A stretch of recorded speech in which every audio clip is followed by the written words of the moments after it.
Captain Ahab had Twitter, as read by your author, Matt Cox. Captain Ahab never saw the world as it was. He saw it as a vast conspiracy against him. Herman Melville's classic, Moby-Dick, tells the story of a man who viewed the world through thorn-rimmed glasses. The whale who took his leg wasn't merely a wild animal doing what wild animals do. It was the embodiment of all evil. Weather events at sea weren't just the norms of deep-sea travel. They were direct attacks on him as an individual. A crew member reporting that a whale oil barrel was leaking was perceived as trying to subvert Ahab's cosmic purpose and cause a mutiny on board. The captain wasn't chasing Moby Dick. He was chasing the man in the mirror, and that man's own rage and obsession. The ocean and the mythical animal were nothing more than a means for Ahab to chase the ghost that was his own self-validation. There was evil out there, and he'd be damned if he didn't find the evidence to prove it.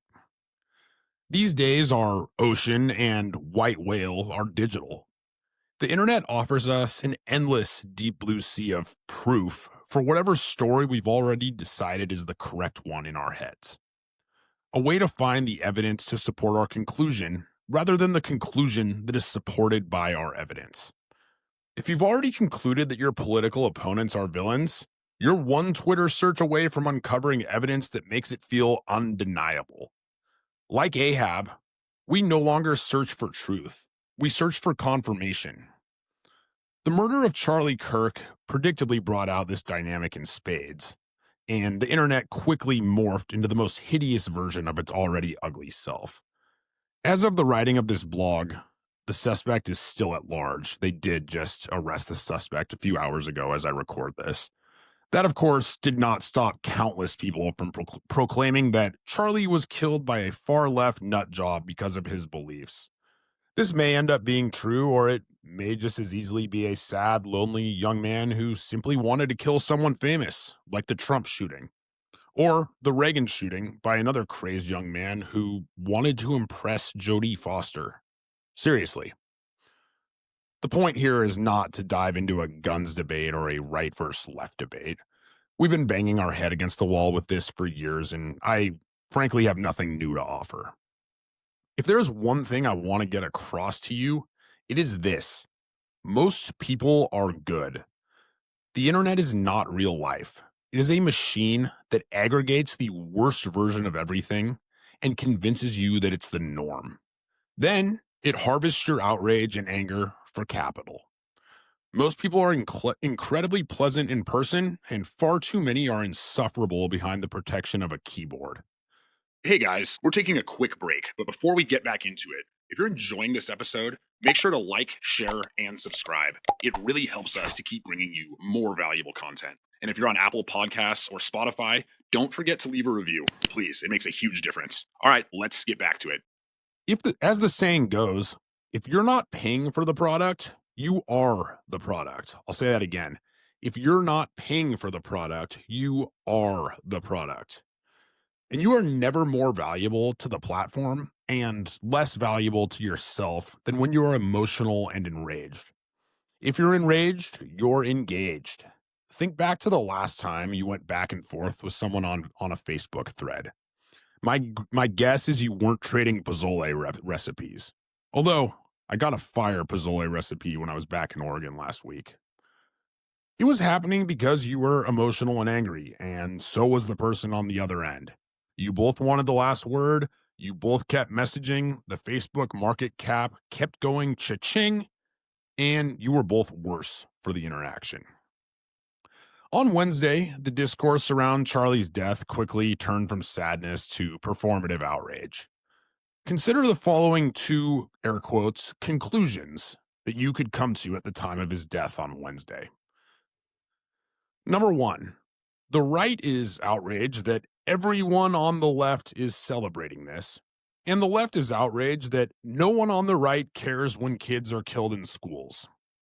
The correct answer is, of course, that neither of these are true, but it's never been easier to prove that, air quotes, everyone is doing something that fits your narrative. Go to Twitter, type in left celebrates Charlie's death or right doesn't care about dead kids, and you will find thousands of pieces of evidence to reinforce your already held conclusion. Some will be real, some will be bots.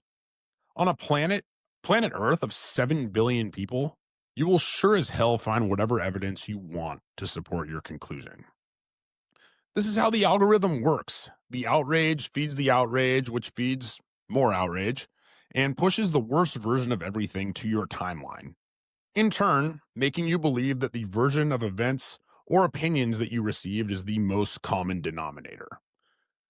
And if you can find the evidence that everyone is doing X, you can just as easily find the no one is talking about Y.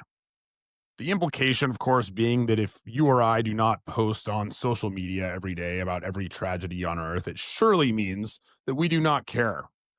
Your silence speaks volumes might be one of the sillier social media trends of the last decade, and that's saying something. Ahab thought he was in control of his destiny, bravely steering the Pequod toward justice against the white whale. The reality is, he was consumed by it. The whale dictated his days, his speeches, his moods, and ultimately, his downfall.